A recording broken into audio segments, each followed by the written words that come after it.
Hello साथियों, नमस्कार। मेरा नाम विमला पाल। मेरे YouTube channel video with Vimla पर आप सभी लोगों का बहुत बहुत स्वागत है। दोस्तों, और बताइए आप लोग कैसे हैं? उम्मीद करती हूँ कि आप लोग ठीक होंगे, स्वस्थ होंगे। दोस्तों, मेरा आप लोगों से अनुरोध है कि अगर आप लोगों ने अभी तक मेरे चैनल को सब्सक्राइब नहीं किया है तो प्लीज़ चैनल को सब्सक्राइब कर दें, लाइक और कमेंट अवश्य करें। और जो लोग चैनल को सब्सक्राइब कर चुके हैं उनसे मेरा यह अनुरोध है कि वीडियो को लोगों में शेयर अवश्य करें। दोस्तों, आज हम फिर आए हुए हैं अपने चैनल पर एक नई कहानी के साथ। कहानी है रोटी की कीमत। एक बार की बात है, एक लड़का था जो कि अपने कॉलेज के हॉस्टल में रह करके एमबीए की पढ़ाई कर रहा था। एक दिन वह अपने हॉस्टल में खिड़की के पास बैठा था, तभी देखता है कि एक लड़का छोटा सा था और उसकी उम्र करीब 10-12 साल की होगी। वह इधर उधर देख रहा है और वहां पर रखे, जैसे कुछ लोग खाना खाते हैं या फिर कोई चीज खाते हैं और छोड़ देते हैं, उसमें से जो भी बचा हुआ खाने का अंश होता है वह लड़का उसको उठाकर खा रहा है। यह देख करके उस लड़के को बहुत अफसोस होता है। वह उतर करके नीचे जाता है और जा करके गेट पर जैसे ही उस बच्चे को देखता है तो उसको अपने पास बुलाता है। वह बच्चा पास तो आ जाता है। वह उस बच्चे से अपने पास एक बेंच पर बैठने के लिए कहता है। जैसे वह लड़का उस बच्चे का हाथ पकड़ करके बेंच पर बैठने चलता है, तभी वह बच्चा उस लड़के को देख करके डर जाता है और वहां से भाग जाता है। यह देख करके उस लड़के को बहुत गुस्सा आया और सोचने लगा कि मैं तो इसकी मदद करने के लिए और इसके बारे में जानने के लिए इसे अपने पास बैठाल करके कुछ बात करना चाहता था, लेकिन यह बच्चा डर करके भाग गया। क्या मैं इतना ज्यादा डरावना दिखता हूँ?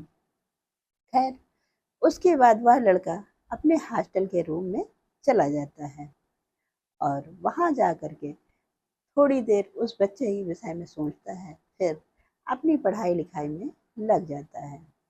अभी करीब हफ्ते 10 दिन का ही समय बीता था, तभी क्या देखता है कि वह बच्चा एक लोगों के द्वारा छोड़ा हुआ खाना उठा के खा रहा है।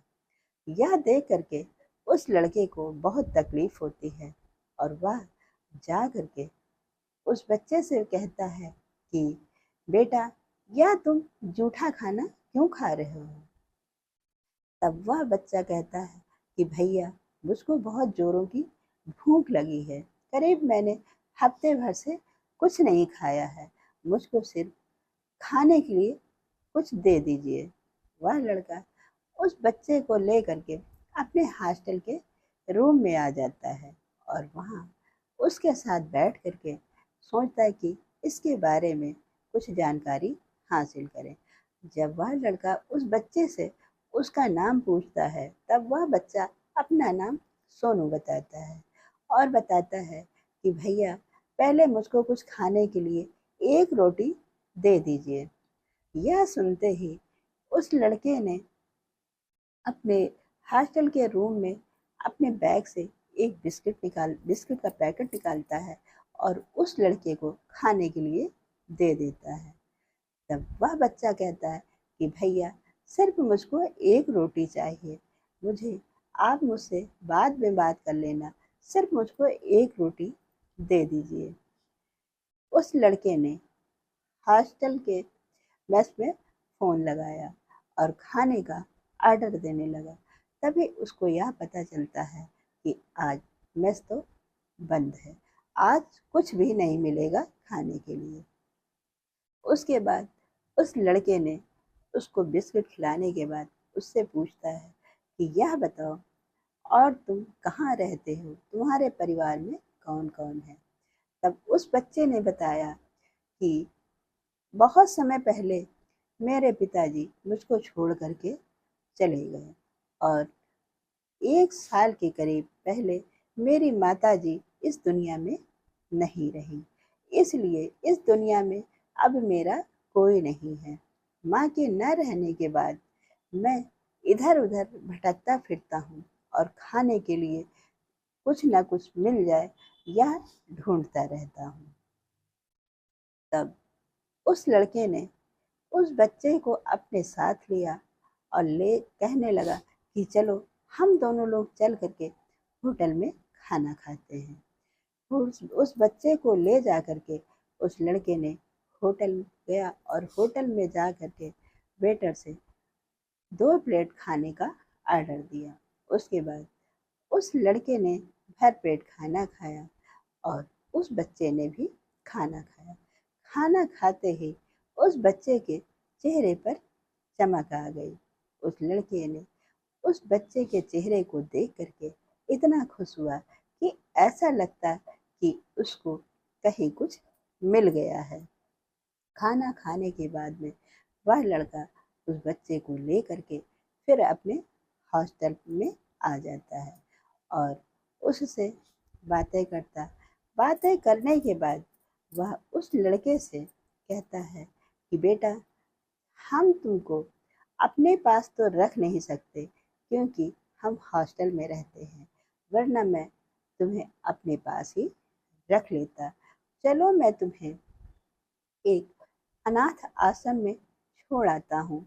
वहाँ पर तुम्हें खाने को भी मिलेगा और कपड़े भी मिलेंगे, रहने का भी मिलेगा। वहाँ पर तुम्हारी पढ़ाई भी हो जाएगी। फिर उसके बाद उसने सोनू को अपने साथ लिया और अनाथ आश्रम में ले जा कर के छोड़ आया और कहने लगा कि बेटा, यह हमारा मोबाइल नंबर है। कभी भी तुम्हें किसी भी प्रकार की कोई दिक्कत हो तो तुम मुझे फ़ोन करके अवश्य बता देना। और उसके बाद वह लड़का उस बच्चे को अनाथ आश्रम में छोड़ करके अपने हॉस्टल आ गया। उसको छोड़ तो आया, लेकिन उस लड़के का पूरे दिन किसी भी चीज़ में मन नहीं लगा। वह उसी सोनू के बारे में सोचता रहा और कहने लगा कि काश ऐसा होता कि मैं इस बच्चे को अपने साथ कुछ दिन तो रख लेता, लेकिन मैं खुद ही बेबस हूँ, जिसके कारण मैं अपने साथ नहीं रख पाया। जब वह लड़का रात में सो नहीं पाया तो उसने सोचा कि चलो अनाथ आश्रम में चल करके सोनू से मिल करके आते हैं और उसका हाल चाल लेते हैं। पर जब वह उस अनाथ आश्रम में पहुंचा तो उसको यह पता चला कि सोनू की मृत्यु हो गई थी, क्योंकि सोनू ने जो किसी का जूठा भोजन कर लिया था, जिसके कारण उसके पेट में बहुत ही ज़्यादा इन्फेक्शन हो गया था। यह सुनते ही उस लड़के को काफ़ी तकलीफ हुई और सोचने लगा कि क्या समय है। कुछ लोगों के पास इतना ज़्यादा अनाज है, इतना ज़्यादा है कि वह खाने को बर्बाद करते हैं, और इस दुनिया में कुछ लोग ऐसे भी हैं जो कि एक रोटी के लिए तरसते हैं।